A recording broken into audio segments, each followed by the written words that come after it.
نحمدہ ونصلی علی رسولہ الکریم اما بعد فاعوذ باللہ من الشیطان الرجیم بسم اللہ الرحمن الرحیم رب اشرح لی صدری ویسر لی امری واحلل عقدۃ من لسانی یفقہوا قولی ربنا لا تؤاخذنا ان نسینا او اخطانا۔ محترم خواتین و حضرات، کم و بیش 1 برس سے زیادہ عرصے کے بعد ہم لوگ اس طرح اکٹھے ہو رہے ہیں، اور اس کا سبب آپ کو پتہ ہے، کرونا کا ایک مرض ہے جو پھیلا ہوا ہے۔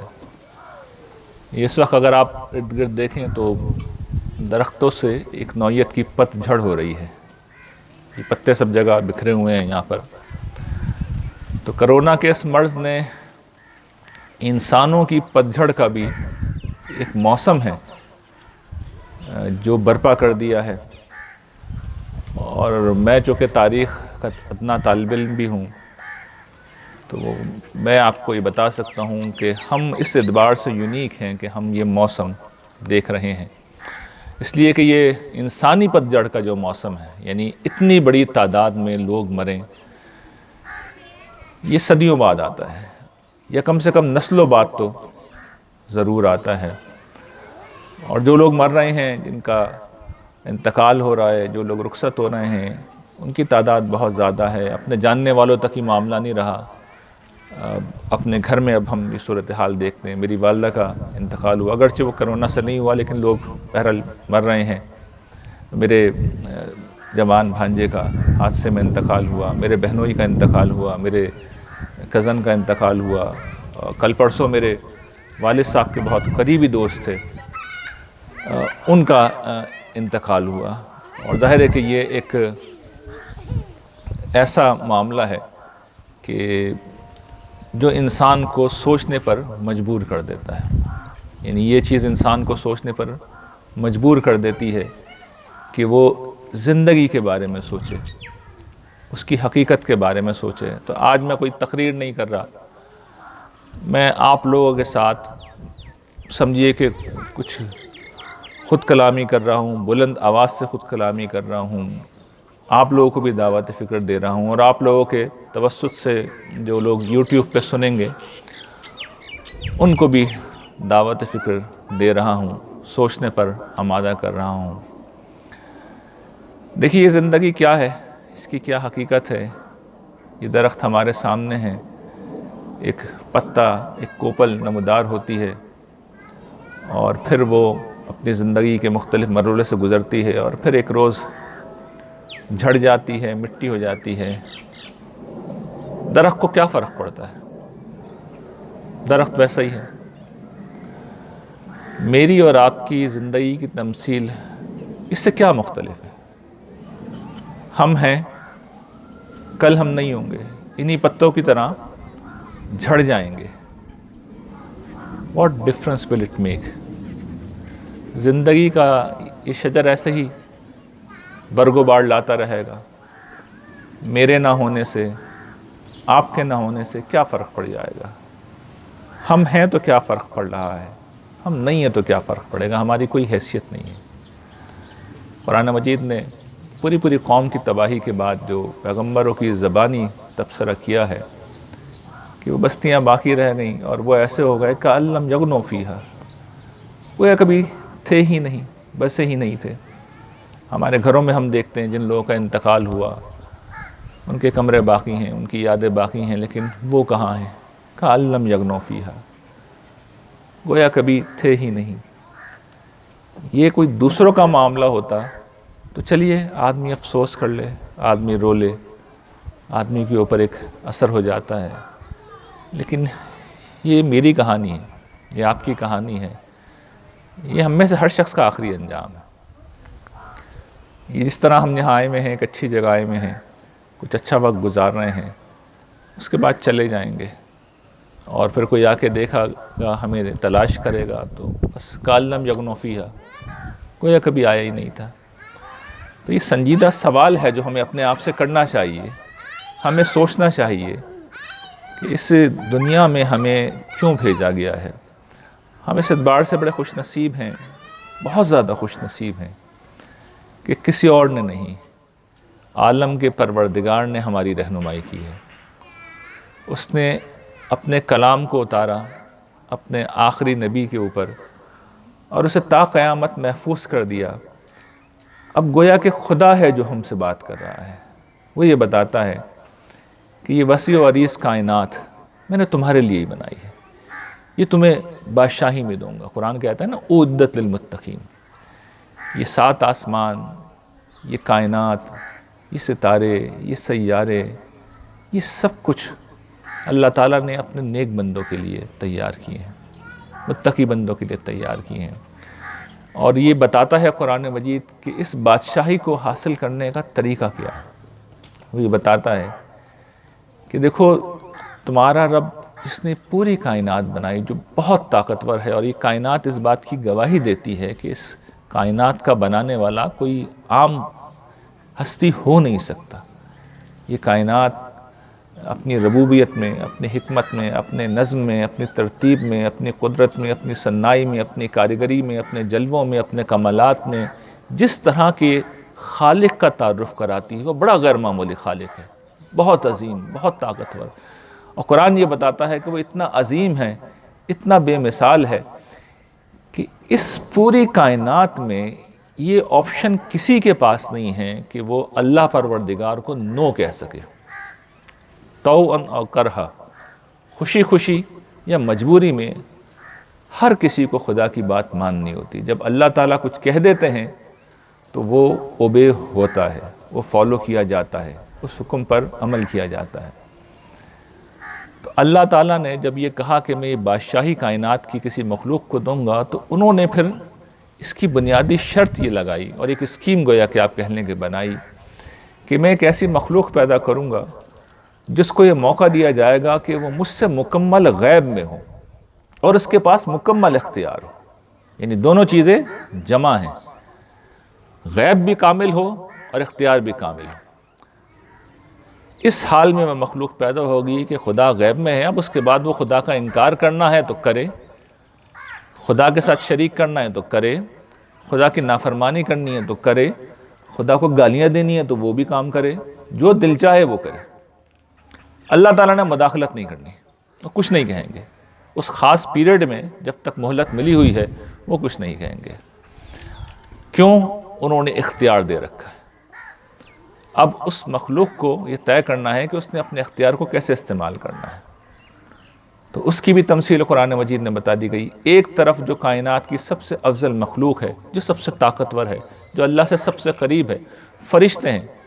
قصہ آدم و ابلیس میں یہ بتایا گیا کہ وہ کس طرح خدا کے حکم کے سامنے سرنڈر کرتے ہیں۔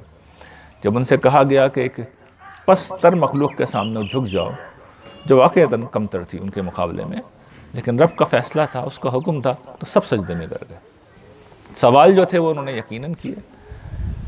پوچھا انہوں نے، آپ کسی ایسے کو اختیار دے رہے ہیں، اقتدار دے رہے ہیں جو زمین میں خون ریزی کرے گا، فساد کرے گا؟ تو سوال تو ویلڈ تھا، اس کا جواب بھی انہیں ملا۔ وہ جواب بھی سن لیجئے۔ جواب یہ تھا کہ اللہ تعالیٰ کو اس سے کوئی دلچسپی نہیں ہے کہ زمین میں خون ریزی ہو تو ہو، فساد ہو تو ہو، زمین ٹھیک ہو جائے، یہ بھی ان کا مسئلہ نہیں ہے۔ وہ جو امتحان لینا چاہ رہے ہیں، سچی بات ہے، وہ ایسے ہی حالات میں ہونا ہے۔ اس لیے خون ریزی کے ماحول میں، فساد کے ماحول میں، برائی کے ماحول میں، جب ہر طرف شر ہو، ایک ایسے ماحول کے اندر ہی وہ سعید اور پاکیزہ روحیں پیدا ہو سکتی ہیں جو خدائے قدوس کے سامنے اپنے اختیار کو جب سلب کریں گی تو یہ وہ ثابت کریں گی کہ خدا کی عظمت کا حق انہوں نے آخری درجے میں ادا کر دیا، اور پھر ان کو جنت کی بادشاہی دی جائے گی۔ تو فرشتوں کو ان لوگوں کو دکھا دیا گیا کہ یہ انبیاء علیہ السلام ہیں، یہ شہداء ہیں، یہ صدیقین ہیں، یہ صالحین ہیں، یہ اپنے اپنے دور میں پیدا ہوں گے، فتنے کے دور میں، فساد کے دور میں، ان کے پاس اختیار ہوگا، ان کے پاس اقتدار ہوگا، برائی کا موقع ہوگا، اس کے باوجود یہ آگے بڑھیں گے اور میرے حکم کو سنیں گے اور مجھے نہیں دیکھ رہے ہوں گے اور میرے سامنے سرنڈر کر جائیں گے۔ تو یہ وہ چیز ہے جس کے بدلے میں انہیں میں وہ بادشاہی دے رہا ہوں جو کسی کو نہیں دوں گا۔ تو یہ فرشتوں کے سوال کا جواب اللہ تعالیٰ نے اس وقت دیا تھا۔ لیکن میں عرض یہ کر رہا تھا کہ ایک ماڈل یہ ہے فرشتوں کا، خدا کی سب سے بزرگ مخلوق، سب سے برتر مخلوق، خدا سے سب سے قریب، انہوں نے خدا کے حکم کے سامنے سرنڈر کیا، سر تسلیم خم کیا۔ اور دوسری طرف ابلیس، اس کو جب حکم دیا تو اس نے نافرمانی کی، خدا سے ضد کی، بحث کی، مہلت مانگی، سرکشی کی، کفر کیا، انکار کیا، اور پھر قیامت تک کے لیے وہ ملعون قرار پایا۔ تو ہمارے سامنے رول ماڈل ہے کہ ہمیں فرشتوں کے راستے پہ چلنا ہے یا ہمیں شیطان کے نقش قدم پہ چلنا ہے۔ تو ماڈل جو سامنے آ رہا ہے، اب اس کو سمجھ لیں۔ یہ جو ہمارا دین اسلام ہے، بہت کم لوگ اس کو سمجھتے ہیں کہ یہ ہے کیا، یہ نام کیوں رکھا گیا ہے۔ عام طور پہ لوگ یہ سمجھتے ہیں کہ اسلام اصل میں ایک دین کا نام ہے، جس طرح ہندو مت ایک دین ہے، جین مت ایک دین ہے، بدھ مت ایک دین ہے، یہودیت ایک دین ہے، عیسائیت ایک دین ہے، اسی طریقے سے اسلام ایک دین ہے۔ بے شک اسلام ایک دین ہے، ان الدین عند اللہ الاسلام۔ قرآن مجید نے اس لفظ کو اس مفہوم میں استعمال کیا ہے، اس کا معنی ہے، یہ اس کا مطلب ہے، لیکن کیوں ہے، پیچھے کیا چیز ہے، اس کے لیے کہیں اور جانے کی ضرورت نہیں ہے۔ قرآن مجید آپ کھولیے، قرآن مجید کا آغاز ہوتا ہے، سب سے پہلے اللہ تعالیٰ سورہ بقرہ کے اندر یہودیوں کے اوپر فرد قرارداد جرم عائد کرتے ہیں، اور یہ بتاتے ہیں کہ انہوں نے شیطان کے نقش قدم کی پیروی کی، خدا کے غیر معمولی احسان کے باوجود انہوں نے اس کے نبیوں کی نافرمانی کی، حتیٰ تک کہ ان کو قتل بھی کیا، گمراہی اور سرکشی کے راستے پر بڑھے اور بڑھتے چلے گا، یہاں تک کہ وہ مغضوب علیہم ہوئے، ان پہ اللہ کا غضب ہوا، ان کو دنیا کی رہنمائی، امامت کے منصب سے اللہ تعالیٰ نے فارغ کیا، اور پھر یہ بتایا کہ اصل میں یہ منصب جو دیا گیا تھا ابراہیم علیہ السلام کو دیا گیا تھا۔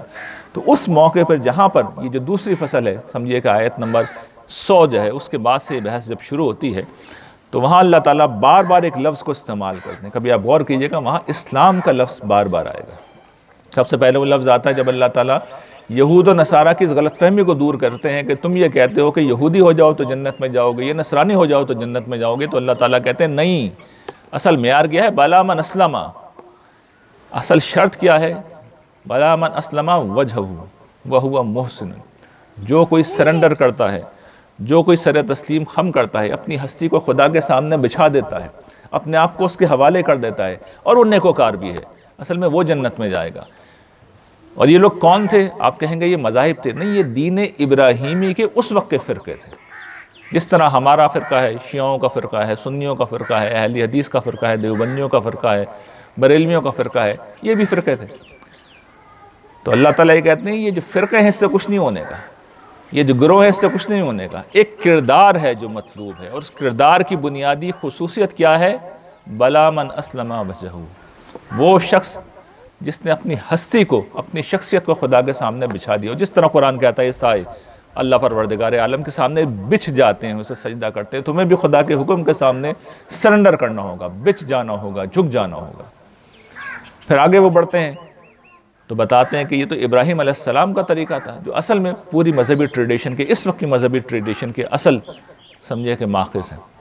ان کا طریقہ یہ تھا، جب ان سے کہا گیا اسلم، تو خدا کے سامنے جھک جا، سرنڈر کر، فرما بردار بن جا۔ فرمایا اسلمت لرب العالمین، میں جہانوں کے پروردگار کے سامنے جھک گیا۔ وہ حرم پاک کی تعمیر کرتے ہیں، حضرت ابراہیم علیہ السلام، حضرت اسماعیل علیہ السلام دعا مانگتے ہیں، ربنا وجعلنا مسلمین لک ومن ذریتنا امۃ مسلمۃ لک، پروردگار ہمیں اپنا فرما بردار بنا، اور ہماری اولاد میں سے ایک گروہ پیدا کر جو تیرا فرما بردار ہو۔ آگے بڑھیے، حضرت یعقوب علیہ السلام نصیحت کرتے ہیں اپنی اولاد کو، اپنے بیٹوں کو بلاتے ہیں آخری وقت میں، کیا کرو گے تم میرے بعد؟ خدا کی بندگی کریں گے، اسی کی عبادت کریں گے، اسی کی اطاعت کریں گے، اسی کے مسلم ہوں گے۔ پھر مسلم کا لفظ وہاں پہ استعمال ہوا ہے۔ جو مجھے آپ کو قرآن مجید میں نصیحت کی گئی ہے وہ بھی یہی ہے، وَلَا تَمُوتُنَّ إِلَّا وَأَنْتُمْ مُسْلِمُونَ، دیکھو تمہیں موت نہ آئے مگر یہ کہ تم مسلمان ہو۔ اس کا مطلب کیا ہے؟ یہ والا جو مردم شماری کے خانے میں لکھا ہوتا ہے یہ والا مسلمان نہیں، بلکہ وہ مسلمان جس نے یہ اصولی فیصلہ کر لیا ہے کہ مجھے اللہ پروردگار کے سامنے سرنڈر کرنا ہے، unconditional surrender, without any reservation. جب میرے رب کا حکم آ جائے گا، میرے مالک کا حکم آ جائے گا، اس کا فیصلہ آ جائے گا، تو میں جھک جاؤں گا، میں سرنڈر کر دوں گا، میں اپنی خواہش سے اوپر اٹھ جاؤں گا۔ دیکھیے دو ہی چیزیں ہیں جو آدمی کو اس سرنڈر سے، اس اسلام سے روکتی ہیں۔ پہلی چیز خواہش ہے، پہلی چیز خواہش ہے۔ خواہش انسان کو کہاں لے جاتی ہے؟ دنیا پرستی کی طرف لے جاتی ہے، حلال و حرام سے بے نیاز کر دیتی ہے، انسان کو خدا کی نافرمانی اور معصیت میں مبتلا کر دیتی ہے۔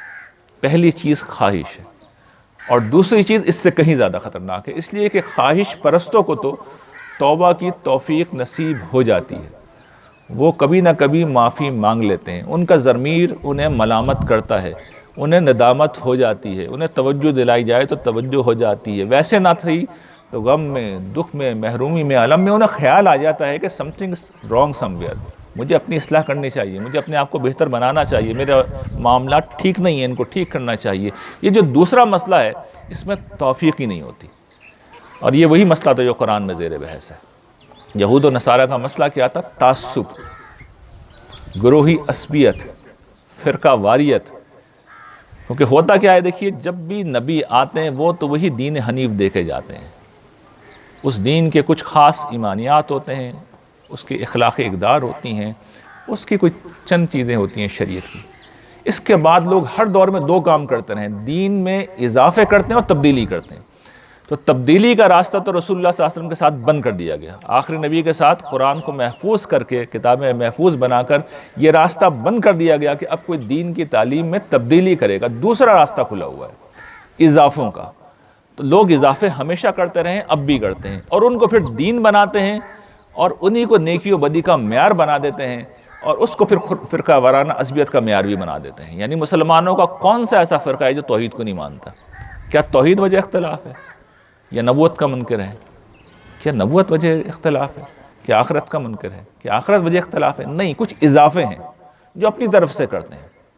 جب اضافے ہوں گے تو ایک گروہ کچھ کرے گا اضافے، دوسرا گروہ دوسروں کرے گا، تو مذہبی معتقدات تک بدل جاتے ہیں۔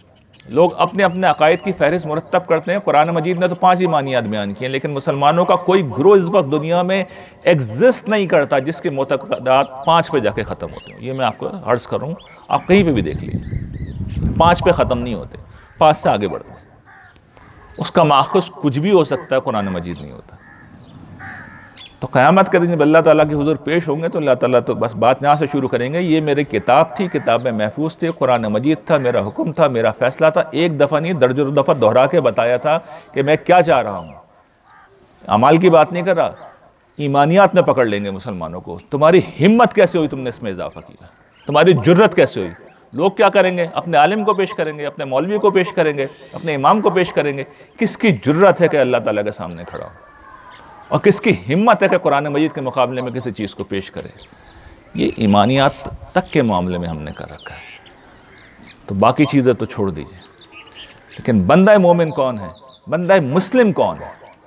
جو خدا کے سامنے انکنڈیشنل سرنڈر کر جائے، اپنی خواہشات سے بھی سرنڈر کرے اور اپنے تعصبات سے بھی اوپر اٹھے، اور پھر اس دین کو اختیار کرے جو قرآن مجید میں۔ دیکھیے دین کیا ہے، بنیادی طور پہ ایمانیات کا نام ہے، وہ سب کے سب قرآن مجید کا موضوع، اصل موضوع ہے۔ قرآن مجید یہی بیان کرتا ہے، اس میں نہ آپ کمی کر سکتے ہیں نہ اضافہ کر سکتے ہیں۔ دین دوسرے میں کس چیز کا نام ہے؟ عبادات کا نام ہے۔ وہ سب کے سب رسول اللہ صلی اللہ علیہ وسلم کی سنت سے اسٹیبلش طریقے پہ منتقل ہوئے ہیں۔ اس میں جو کچھ اختلاف ہیں بہت جزوی نوعیت کے، وہ اللہ تعالیٰ آپ سے نہیں پوچھیں گے۔ سب جانتے ہیں کہ نماز کے اندر ایک رکعت کے اندر 2 سجدے ہوتے ہیں، ایک رکوع ہوتا ہے، ایک قیام ہوتا ہے، اس میں قرآن پڑھا جاتا ہے، اس میں سورہ فاتحہ پڑھی جاتی ہے۔ نماز کے اندر ہم مقعدہ بھی کرتے ہیں، اس میں ہم آخر کے اندر بیٹھ کے اللہ تعالیٰ کے حضور تشہد پڑھتے ہیں۔ یہ نماز کے اعمال ہیں، سب کو معلوم ہے، کوئی اختلاف نہیں ہے۔ اسی طریقے سے نماز کے متعین اذکار ہیں۔ پرابلم ہمیشہ اضافوں میں ہوتا ہے۔ تو جو اصل دین ہے وہ محفوظ ہے، وہ قرآن مجید کی شکل میں محفوظ ہے، وہ رسول اللہ صلی اللہ علیہ وسلم کے طریقے کی شکل میں محفوظ ہے، امت کے اجماع میں محفوظ ہے، امت کے تواتر میں محفوظ ہے۔ تو عبادات محفوظ ہیں، پھر رسومات جتنی بھی ہیں۔ ہمارے جب مردے اس دنیا سے رخصت ہوتے ہیں ہمارے لوگ، تو ہم ان کو نہلاتے ہیں، ان کو دفناتے ہیں، ان کو جلاتے تو نہیں ہے نا، یہ دین ہے۔ ہم ملتے ہیں تو سلام کرتے ہیں، یہ دین ہے۔ ہمارے جب بچہ پیدا ہوتا ہے تو لڑکوں کی ختنہ کرتے ہیں، یہ دین ہے۔ تو ہمارے دین کی عبادات محفوظ، ایمانیت محفوظ، رسومات محفوظ۔ اس کے بعد کیا بچا ہے؟ اخلاقیات، قرآن مجید کا موضوع ہے۔ میں نے تو قرآن کا مطلوب انسان میں اس کو موضوع بنا کے پڑھا دیا۔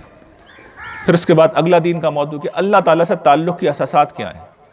اس کے ایک حصہ تو عبادات ہے، وہ سنت میں، دوسرا حصہ وہ ربانی اساسات جن کو میں نے قرآن مجید کی روشنی میں قرآن کا مطلوب انسان کے بعد قرآن کا ربانی انسان کے حوالے سے پڑھا دیا، تو وہ چیزیں بھی بالکل محفوظ ہیں۔ آخر چیز شریعت ہے، وہ بھی بالکل واضح طور پہ، اول تو ہر شخص سے متعلق نہیں ہوتی، ہر جگہ متعلق نہیں ہوتی، اس کا زیادہ بڑا حصہ تو عبادت میں آ گیا، اس کا زیادہ بڑا حصہ رسومات میں آ گیا. اس کے بعد جو چھوٹی موٹی چیزیں رہتی ہیں وہ بہت کم متعلق ہوتی ہیں، لیکن وہ بھی عام طور پر فالو کرتے ہیں. جب شادی ہوتی ہے تو نکاح ہی کرتے ہیں نا، پھیرے تو نہیں لگاتے.